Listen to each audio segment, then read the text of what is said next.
आज की वीडियो में आपके लिए एक बहुत ज़रूरी और काम की बात है, इसलिए अंत तक ज़रूर देखिए।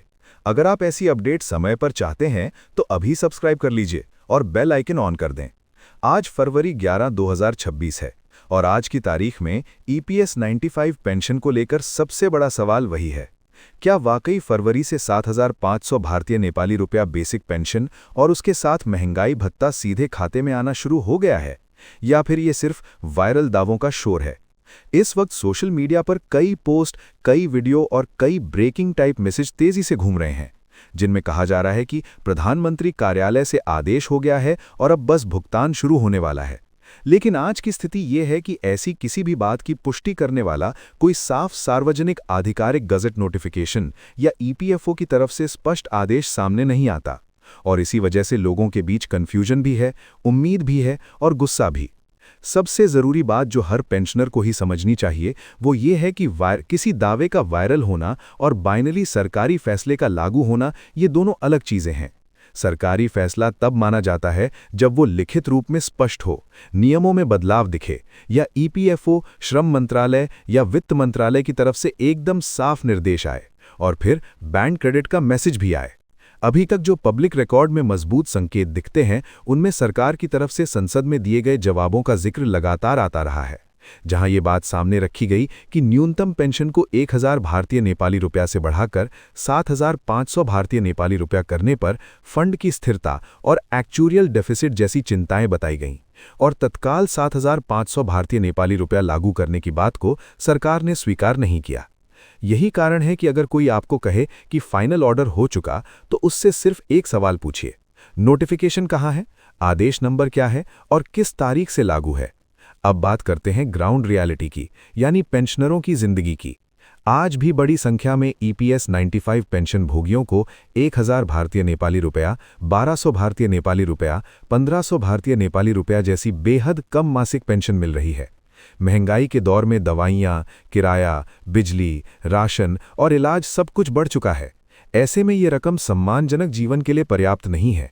यही वजह है कि 7,500 भारतीय नेपाली रुपया बेसिक पेंशन की मांग सिर्फ एक आंकड़ा नहीं रही, ये भारतीय न्यूनतम जीवन और भारतीय न्यूनतम सम्मान का मुद्दा बन चुकी है।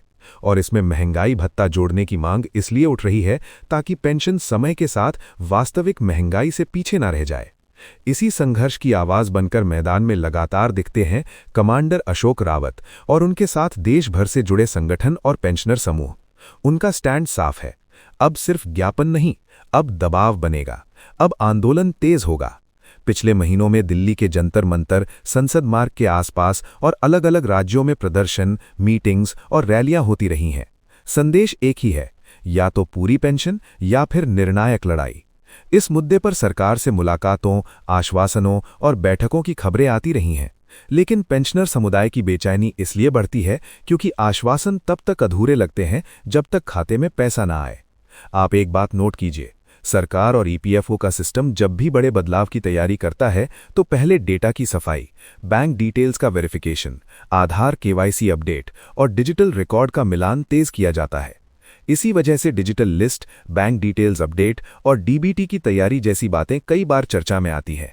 ये संभव है कि फंड और लाभार्थियों के डेटा को दुरुस्त करने का काम चल रहा हो, ताकि भविष्य में कोई भी भुगतान या कोई भी सुधार टेक्निकल वजह से ना अटके।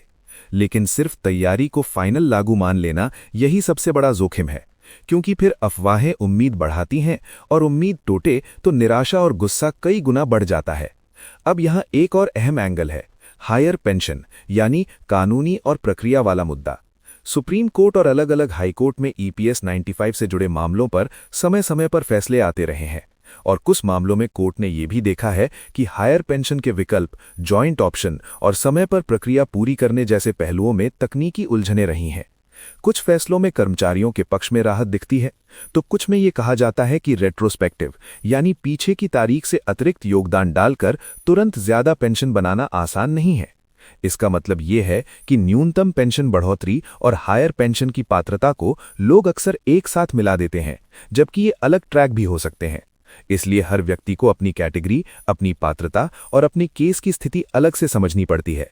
अब लौटते हैं सबसे बड़े मुद्दे पर: 7,500 भारतीय नेपाली रुपया। पेंशनरों की मांग है कि न्यूनतम बेसिक पेंशन 7,500 भारतीय नेपाली रुपया तय हो और उसके ऊपर महंगाई भत्ता भी मिले। सरकार की दलील अक्सर ये रही है कि ईपीएस 95 एक डिफाइंड कंट्रीब्यूशन स्कीम आधारित ढांचा है और इसमें डीए जोड़ना तथा न्यूनतम पेंशन को इतनी बड़ी छलांग से बढ़ाना फंड पर भारी दबाव डाल सकता है। यही फंड की स्थिरता वाला पेंच है, जिस पर फैसला राजनीतिक भी है, वित्तीय भी है और पेंशनरों का जवाब दिया है, इन्फॉर्म किया है। ये कोई मुफ्तखोरी नहीं, ये हमारा हक है। सरकार का सिस्टम क्या, अगर इतना बढ़ाया तो गणित बिगड़ सकता है।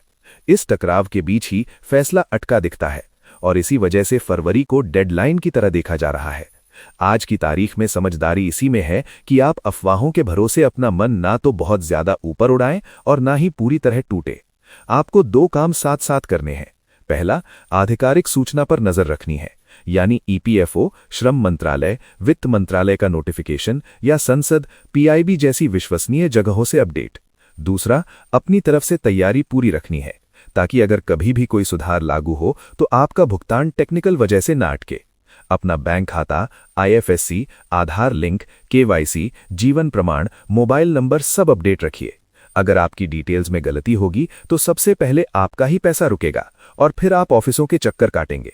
और हाँ, अगर आप चाहते हैं कि ऐसे फैक्ट बेस्ड अपडेट आपको लगातार मिलते रहें तो अभी सब्सक्राइब कर लीजिए, क्योंकि जो लोग सब्सक्राइब रहते हैं उन्हें ऐसे मुद्दों की सही टाइमिंग, सही भाषा और सही कागजी स्थिति जल्दी समझ आती है। सब्सक्राइब जरूर कर लीजिए ताकि आप किसी वायरल मैसेज के भरोसे ना रहें और हर अपडेट को सही तरीके से पकड़ सकें। अब आंदोलन की बात। कमांडर अशोक रावत और उनके साथियों की रणनीति में एक बात कॉमन रहती है, जी, दबाव लगातार बढ़ाना। रामलीला मैदान, जंतर मंतर और दिल्ली घेराव जैसे शब्द इसलिए उछलते हैं क्योंकि सरकार पर नैतिक और राजनीतिक दबाव वहीं से बनता है।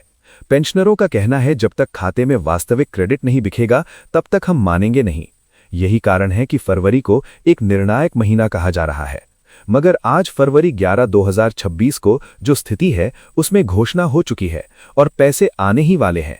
ये बात आधिकारिक तौर पर पक्की नहीं मानी जा सकती जब तक उसके दस्तावेज सामने ना आ जाएं। इसलिए आपको भावनाओं के साथ साथ सबूत भी मांगना है। यही आपकी सुरक्षा है।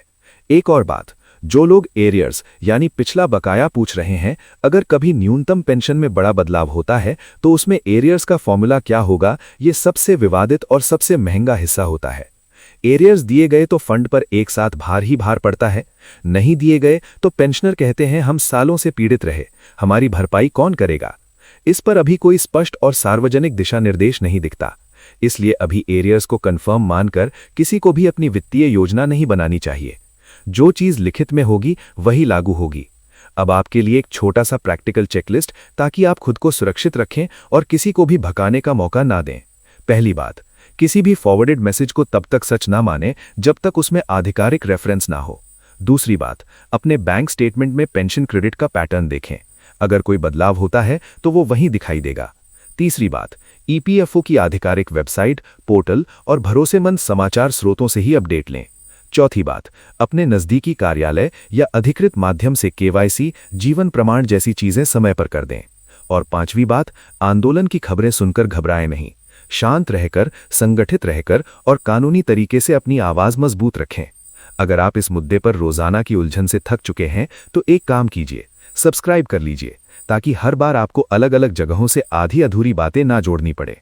और हाँ, सब्सक्राइब करने के बाद नोटिफिकेशन भी ऑन रखिए, क्योंकि जब भी कोई आधिकारिक अपडेट, नोटिफिकेशन या भुगतान से जुड़ी ठोस खबर सामने आती है, आप सबसे पहले सही तरीके से समझ पाएं और किसी भी भ्रम में ना रहें। धन्यवाद।